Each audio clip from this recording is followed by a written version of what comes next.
ಎಲ್ಲರಿಗೂ ನಮಸ್ಕಾರ. ಪುಸ್ತಕ ಅಂದರೆ ಏನು? ಈ ಪ್ರಶ್ನೆನ ಕೇಳಿದ್ರೆ ಎಲ್ರಿಗೂ ಅವ್ರದ್ದೇ ಆದಂಥ ಅಭಿಪ್ರಾಯಗಳು ಇರುತ್ತೆ. ಸಾಮಾನ್ಯವಾಗಿ ಜನರು ಹೊಸ ವಿಷಯಗಳನ್ನು ಕಲಿಯಲು, ಇಲ್ಲ ಅಂದರೆ ಸ್ಟೂಡೆಂಟ್ಸ್ ಎಕ್ಸಾಮ್ಗೆ ಪಾಸ್ ಆಗೋಕ್ಕೆ, ಇಲ್ಲ ಅಂದರೆ ಟೈಮ್ ಪಾಸ್ಗಾದರೂ ಪುಸ್ತಕವನ್ನು ಓದ್ತಾರೆ. ಆದರೆ ಇಲ್ಲೊಬ್ಬರು ಪುಸ್ತಕವನ್ನು ಜೀವನವಾಗಿ ಮಾಡಿಕೊಂಡಿದ್ದಾರೆ. ಪುಸ್ತಕವನ್ನು ಒಂದು ಹೊಸ ಜಗತ್ತಾಗಿ ನೋಡ್ತಾರೆ. ಆ ಜಗತ್ತು ಅವರಿಗೆ ಸ್ವರ್ಗ ಥರ ಕಾಣುತ್ತೆ. ಆ ಪುಸ್ತಕದಲ್ಲಿರುವ ಕಥೆಯನ್ನು ಬರೀ ಕಥೆಯನ್ನಾಗಿ ಅಷ್ಟೇ ನೋಡದೆ ಅವರು ಆ ಪುಸ್ತಕದಲ್ಲಿ ಮುಳುಗಿ ಈ ಪ್ರಪಂಚವನ್ನು ಬಿಟ್ಟು ಆ ಪುಸ್ತಕದ ಜಗತ್ತಿನಲ್ಲಿ ಕಾಲಿಟ್ಟು ಅಲ್ಲಿರುವ ಸೌಂದರ್ಯವನ್ನು ನೋಡಿ ಖುಷಿ ಪಡುತ್ತಾರೆ. ಪುಸ್ತಕ ಅನ್ನೋದು ಅವರಿಗೆ ವಸ್ತು ಮಾತ್ರ ಅಲ್ಲ, ಅದು ಖಜಾನೆ. ಅದರಲ್ಲಿ ನಮ್ಮ ಇತಿಹಾಸದ ಕಥೆಗಳು, ನೆನಪುಗಳು, ಲಕ್ಷಾಂತರ ಜನರ ಕನಸುಗಳು ತುಂಬಿರುವ ತುಂಬನೇ ಅದ್ಭುತವಾದ ಖಜಾನೆ. ಒಂದು ಪಕ್ಷದಲ್ಲಿ ಪುಸ್ತಕ ಏನಾದ್ರೂ ಕಣ್ಮರೆ ಆದ್ರೆ ಈ ಜಗತ್ತಿನಲ್ಲಿ ಇತಿಹಾಸ ಮತ್ತು ಮಾನವ ಕುಲವೇ ಕಣ್ಮರೆ ಆದತ್ತೆ ಅಂತ ಹೇಳ್ತಾರೆ. ಯಾರಪ್ಪ ಪುಸ್ತಕದ ಮೇಲೆ ಇಷ್ಟೊಂದು ಪ್ರೀತಿ ವಿಶ್ವಾಸ ಇಟ್ಟಿದ್ದಾರೆ ಅಂತ ನೋಡಿದ್ರೆ ಅವರು ಊರ್ಹೆ ಲೂಯಿಸ್ ಬೋರೆಸ್. ಇವತ್ತಿನ ವಿಡಿಯೋದಲ್ಲಿ ರಾಬರ್ಟ್ ಆಲ್ಫೆನೋ, ಇವರು ಪೋಯೆಟ್, ಸ್ಟೋರಿ ಟೆಲ್ಲರ್ ಮತ್ತು ಜರ್ನಲಿಸ್ಟ್. ಇವರು ಊರ್ಹೆ ಲೂಯಿಸ್ ಬೋರೆಸ್ ನ ಇಂಟರ್ವ್ಯೂ ಮಾಡಿರ್ತಾರೆ. ಜರ್ನಲಿಸ್ಟ್ ಕೇಳಿರೋ ಪ್ರಶ್ನೆಗೆ ಬೋರ್ಹೆಸ್ ಏನೆಲ್ಲ ಉತ್ತರ ಕೊಟ್ರು ಅನ್ನೋದೇ I believe that books will never disappear ಎಂಬ ಲೆಸನ್ದು ಸಾರಾಂಶ. ಇಂಟರ್ವ್ಯೂ ಒಳಗೆ ಹೋಗೋಕ್ಕಿಂತ ಮುಂಚೆ ನಾವು ಒಂದು ಸ್ವಲ್ಪ ನಮ್ಮ ಹೀರೋ ಬಗ್ಗೆ ಪರಿಚಯ ಮಾಡ್ಕೊಳ್ಳೋಣ. ನಮ್ಮ ಹೀರೋದು ಪೂರ್ಣ ಹೆಸರು ಊರ್ಹೆ ಲೂಯಿಸ್ ಬೋರೆಸ್. ಇವರು 1899ರಿಂದ 1986ರವರೆಗೂ ಈ ಜಗತ್ತಿನಲ್ಲಿ ವಾಸ ಮಾಡಿದ್ರು. ಇವರು ಅರ್ಜೆಂಟಿನಾ ಶಾರ್ಟ್ ಸ್ಟೋರಿ ರೈಟರ್ ಮತ್ತೆ ಎಸ್ಸೇಯಿಸ್ಟ್ ಮತ್ತೆ ಪೋಯೆಟ್. ಇವರು ಬರೆದಿರುವ famous book Ficciones and the Aleph. Family heredity problem ಇಂದ ಇವರು 55 ವರ್ಷ ಇರಬೇಕಾದಾಗಲೇ ಪೂರ್ಣ ಕ್ರೂಢರಾಗಿರುತ್ತಾರೆ. ಬನ್ನಿ ಈಗ ಇಂಟರ್ವ್ಯೂ ಒಳಗೆ ಹೋಗೋಣ. ಬೋರ್ಹೆಸ್, ನೀವು ಓದಿದ ಮೊದಲ ಸಾಹಿತ್ಯ ಕೃತಿ ಯಾವುದು? ಬಹುಶಃ ಇಂಗ್ಲಿಷ್ ವರ್ಷನ್ ಅಲ್ಲಿ ಗ್ರಿಮ್ಸ್ ಫೇರಿಟೇಲ್ಸ್ ಇರ್ಬೋದು. ಆದರೆ ಶಾಲೆ ಮತ್ತು ಯೂನಿವರ್ಸಿಟಿ ಹೇಳ್ಕೊಟ್ಟಿರುವ ಶಿಕ್ಷಣಕ್ಕಿಂತ ನಮ್ಮಪ್ಪ ಲೈಬ್ರರಿಯಿಂದ ಪಡೆದ ಜ್ಞಾನವೇ ಹೆಚ್ಚು. ರಾಬರ್ಟ್, ನಿಮ್ಮ ತಾಯಿ ಡಾನಾ ಲೆನಾರ್ ಅವ್ರ ಬಗ್ಗೆ ಒಂದು ಸ್ವಲ್ಪ ಹೇಳಿ. ನನ್ನ ತಾಯಿ ತುಂಬಾನೇ ಅದ್ಭುತವಾದ ವ್ಯಕ್ತಿ. ಎಲ್ರಿಗೂ ಅವರಮ್ಮ ಅಂದರೆ ತುಂಬಾನೇ ಇಷ್ಟ, ಹಾಗೆ ನನಗೂ. ಆದರೆ ನನ್ನಲ್ಲೊಂದು ಕೊರಗಿದೆ. ಅದು ನಾನು ನನ್ನ ತಾಯಿಗೆ ಸಿಗಬೇಕಾಗಿರುವ ಸಂತೋಷವನ್ನು ನಾನು ಕೊಟ್ಟಿಲ್ಲ ಅಂತ ಅನಿಸುತ್ತೆ. ಅವರನ್ನು ಇನ್ನೂ ಚೆನ್ನಾಗಿ ಅರ್ಥ ಮಾಡ್ಕೊಂಡಿರ್ಬೇಕಾಗಿತ್ತು. ತಾಯಿ ಜಗತ್ತನ್ನು ಬಿಟ್ಟು ಹೋದ ಮೇಲೇ ಮಕ್ಕಳಿಗೆ ಗೊತ್ತಾಗುತ್ತೆ ಆ ಜೀವಕ್ಕೆ ನಾವೆಷ್ಟು ಕಷ್ಟ ಕೊಟ್ಟಿದ್ದೀವಿ ಅಂತ. ಅವರಿಗೆ ಸಿಗಬೇಕಾಗಿರುವ ಸಂತೋಷ, ಸಲಹೆಗಳು ನಾವು ಕೊಟ್ಟಿಲ್ಲ ಅಂತ ಆವಾಗಲೇ ನಮಗೆ ಅರಿವಾಗುತ್ತೆ. ನನ್ನಲ್ಲಿಯೂ ಈ ಕೊರಗಿದೆ. ನಮ್ಮ ತಾಯಿ ತುಂಬಾನೇ ಕೈಂಡ್ ಪರ್ಸನ್, ಗೊತ್ತಾ ರಾಬರ್ಟ್? ಬೋರೆಸ್, ಇದನ್ನ ಕೇಳ್ತೀನಿ ಅಂತ ನೀವು ಬೇಜಾರು ಮಾಡ್ಕೊಂಬೇಡಿ. ನಿಮಗೆ ನಿಮ್ಮ ಕುರುಡುತನ ಅಂದರೆ ಏನು? ಕುರುಡುತನ ಅನ್ನೋದು ನನಗೆ ಇನ್ನೊಂದು ವಿಧದ ಬಾಳುವ ಜೀವನ. ನನ್ನ ಜೀವನದಲ್ಲಿ ನಡೆಯುವ ಎಲ್ಲ ವಿಷಯಗಳಿಗೂ ಏನೋ ಒಂದು ಕಾರಣಕ್ಕೋಸ್ಕರನೇ ನಡೆಯುತ್ತೆ ಅಂತ ನಾನು ನಂಬ್ತೀನಿ. ನಮಗಾಗುವ ಕಷ್ಟ, ನಷ್ಟ, ಅವಮಾನ ಇದೆಲ್ಲ ಸೇರಿನೇ ನಮ್ಮ ಜೀವನವನ್ನು ನಮಗೆ ಬೇಕಾಗುವಂತೆ ಆಕಾರ ಮಾಡುವ ಸಾಧನವಾಗಿರುತ್ತೆ. ಜರ್ಮನ್ ಪೋಯೆಟ್ ಆ್ಯಂಡ್ ಫಿಲಾಸಫರ್ ಆದ ಘರ್ಟ ಹೇಳಿರುವ ಮಾತು ನನಗೆ ಯಾವಾಗಲೂ ನನ್ನ ಕಿವಿಯಲ್ಲಿ ಕೇಳ್ತಾನೆ ಇರುತ್ತೆ. ಅದು Alice I have word for all that is near becomes for. ಹತ್ತಿರವಿರುವ ಎಲ್ಲವೂ ದೂರವಾಗುತ್ತದೆ. ಇದೇ ಜೀವನದ ಕಹಿ ಸತ್ಯ. ನಮ್ಮ ಜೀವನದಲ್ಲಿರುವ ಎಲ್ಲ ಸಂಬಂಧಗಳು, ಜಾಗ, ನೆನಪುಗಳು, ನಮ್ಮ ದೇಹ ಎಲ್ಲವೂ ಒಂದಿಲ್ಲ ಇನ್ನೊಂದು ದಿನ ಬದಲಾವಣೆ ಆಗುತ್ತೆ. ಆ ಚೇಂಜ್ನ ಆಕ್ಸೆಪ್ಟ್ ಮಾಡಿ ಬದುಕೋದೆ ಜೀವನ. ರಾಬರ್ಟ್ ಬೋರೆಸ್, ನಿಮ್ಮ ಪ್ರಕಾರ ಪುಸ್ತಕ ಅಂದರೆ ಏನು?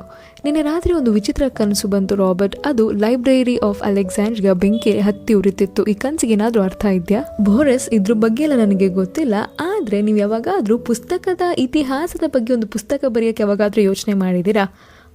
ತುಂಬಾ ಒಳ್ಳೆ ಪ್ರಶ್ನೆ ಇದು. ಇಲ್ಲಿಯವರೆಗೂ ಈ ನೆನಪು ನನಗೆ ಬಂದೇ ಇಲ್ಲ. ಆಲ್ರೆಡಿ ನನಗೆ 83 ವಯಸ್ಸಾಗಿದೆ. ಆದರೂ ಟ್ರೈ ಮಾಡ್ತೀನಿ. ಈ ಪ್ರಾಜೆಕ್ಟ್ನ ನಾನು ತಲೆಯಲ್ಲಿ ಇಟ್ಕೊತೀನಿ. ತುಂಬಾ ಒಳ್ಳೆ ಪ್ರಶ್ನೆ ರಾಬರ್ಟ್.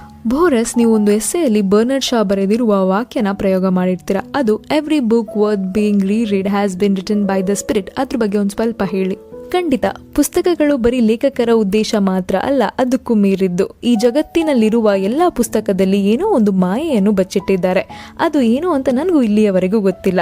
ಇತಿಹಾಸದ ಪುಸ್ತಕವನ್ನು ಓದಿದಾಗ ಯಾವಾಗಲೂ ನಡೆದಿರುವ ವಿಷಯ ಈಗ ನನ್ನ ಕಣ್ಮುಂದೆ ಬರುತ್ತೆ.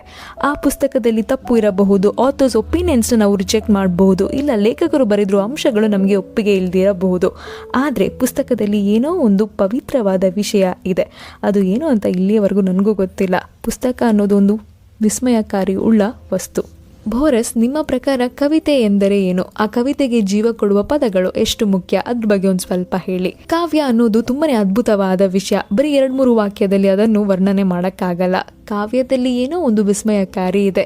ಲೇಖಕರು ಒಂದು ಕವಿತೆಯನ್ನು ಬರೆದಾಗ ಆ ಕವಿತೆಯನ್ನು ಓದಿದ ಓದುಗರಿಗೆ ಏನೋ ಒಂದು ಸಂಬಂಧ ಹುಟ್ಟುತ್ತೆ. ಕಾವ್ಯದಲ್ಲಿ ಏನೋ ಒಂದು ರಹಸ್ಯ, ವಿವರಿಸಲಾಗದ ವಿಷಯಗಳು ಅದರಲ್ಲಿದೆ ಅಂತ ಅನ್ಸುತ್ತೆ.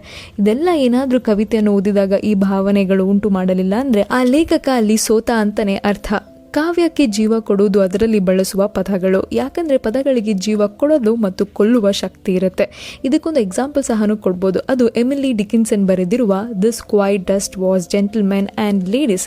ಇಲ್ಲಿ ಡಸ್ಟ್ ಅಂದರೆ ಸಾವು ಅಂತ ಅರ್ಥ. ಸಾವು ಎಲ್ಲರಿಗೂ ನಿಶ್ಚಿತ, ಸಾವಿನ ಬಳಿ ಯಾರೂ ತಪ್ಪಿಸ್ಕೊಳ್ಳೋಕ್ಕಾಗಲ್ಲ. ಇದರಲ್ಲಿ ಏನು ಹೈಲೈಟ್ ಅಂದರೆ ಅವ್ರು ಯೂಸ್ ಮಾಡಿರುವ ಜೆಂಟಲ್ಮೆನ್ ಆ್ಯಂಡ್ ಲೇಡೀಸ್, ಅದೇ ತುಂಬಾ ಇಂಪಾರ್ಟೆಂಟ್ ವಿಷಯ. ಕವಿತೆಗೆ ಮೆಟಾಫರ್ಸ್ ತುಂಬಾ ಮುಖ್ಯ, ಅದ್ರ ಬಗ್ಗೆ ಸ್ವಲ್ಪ ಹೇಳಿ.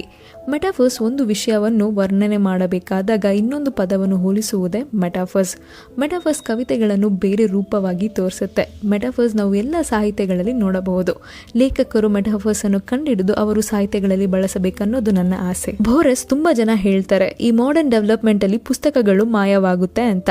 ಇದರ ನಿಮ್ಮ ಅಭಿಪ್ರಾಯವೇನು? ನಾನು ದೀರ್ಘವಾಗಿ ನಂಬ್ತೀನಿ, ಪುಸ್ತಕ ಈ ಜಗತ್ತನ್ನು ಬಿಟ್ಟು ಮಾಯವಾಗಲು ಸಾಧ್ಯವಿಲ್ಲ. ಮನುಷ್ಯನು ಕಂಡು ಹಿಡಿದ ವಿಷಯದಲ್ಲೇ ತುಂಬಾನೇ ಶ್ರೇಷ್ಠವಾದದ್ದು ಪುಸ್ತಕ. ಮನುಷ್ಯ ಏನು ಬೇಕಿದ್ರೂ ಕಂಡು ಹಿಡಿದಿರಬಹುದು, ಅದು ಟೆಲಿಫೋನ್, ಟೆಲಿಸ್ಕೋಪ್, ಮೈಕ್ರೋಸ್ಕೋಪ್.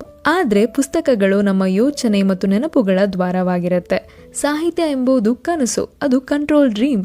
ಸಾಹಿತ್ಯದಲ್ಲಿ ಹಿಂದೆ ನಡೆದಿರುವ ವಿಷಯಗಳು ಇರುತ್ತೆ, ಅದು ಕನಸುಗಳ ಅನುಕ್ರಮ. ಪುಸ್ತಕಗಳು ಎಲ್ಲ ಶತಮಾನಗಳ ದೊಡ್ಡ ಸ್ಮರಣೆಯಾಗಿದೆ. ಪುಸ್ತಕಗಳು ಭರಿಸಲಾಗದವು. ಒಂದು ಪಕ್ಷದಲ್ಲಿ ಪುಸ್ತಕಗಳು ಏನಾದರೂ ಕಣ್ಮರೆಯಾದರೆ ಈ ಜಗತ್ತಿನಲ್ಲಿ ಇತಿಹಾಸವಿರಲ್ಲ, ಹೆಚ್ಚಾಗಿ ಮಾನವ ಕುಲವೇ ಕಣ್ಮರೆಯಾದಂತೆ. ರಾಬರ್ಟ್. ಸೊ ಫೈನಲಿ ನಾವು ಇಂಟರ್ವ್ಯೂನ ಮುಗಿಸಿದ್ವಿ. ಬೋರೆಸ್ ಹೇಳಿರುವ ಮಾತುಗಳನ್ನು ಕೇಳಿದ್ರೆ ನಮಗೆ ಗೊತ್ತಾಗುತ್ತೆ ಪುಸ್ತಕ ಅನ್ನೋದು ಎಷ್ಟು ಮುಖ್ಯ ಅಂತ. ನಮ್ಮ ಸ್ಕೂಲ್, ಕಾಲೇಜ್ ಬರೀ ಮಾರ್ಕ್ಸ್ ತೆಗಿಯೋಕ್ಕೆ ಮಾತ್ರನೇ ನಾವು ಪುಸ್ತಕವನ್ನು ಯೂಸ್ ಮಾಡೋ ಥರ ಹೇಳ್ಕೊಟ್ಟಿದ್ದಾರೆ. ಸೊ ಇನ್ನೊಂದು ತುಂಬಾ ಫೇಮಸ್ ವಾಕ್ಯ ಇದೆ, ನಮಗಿನ್ನೂ ಪುಸ್ತಕದ ಮೇಲೆ ಪ್ರೀತಿ ಬಂದಿಲ್ಲ ಅಂದರೆ ನಾವು ಸರಿಯಾದ ಪುಸ್ತಕವನ್ನು ಓದಿಲ್ಲ ಅಂತಲೇ ಅರ್ಥ ಅಂತೆ. ಸೊ ನೀವೇನಾದರೂ ಪುಸ್ತಕದ ಪ್ರಿಯರಾಗಿದ್ದರೆ ನೀವು ಓದಿದ ಮೊದಲ ಪುಸ್ತಕ ಯಾವುದು? ಆ ಪುಸ್ತಕದ ಮೇಲೆ ಪ್ರೀತಿ, ವಿಶ್ವಾಸ ಉಂಟಾಗುವ ಕಾರಣ ಆಗಿದ್ದ ಆ ಪುಸ್ತಕವನ್ನು ಕೆಳಗೆ ಕಮೆಂಟ್ ಮಾಡಿ. Thanks for watching. ಈ ವಿಡಿಯೋ ನಿಮಗೆ ಇಷ್ಟ ಆಗಿದ್ದರೆ like, share, comment, subscribe to our channel.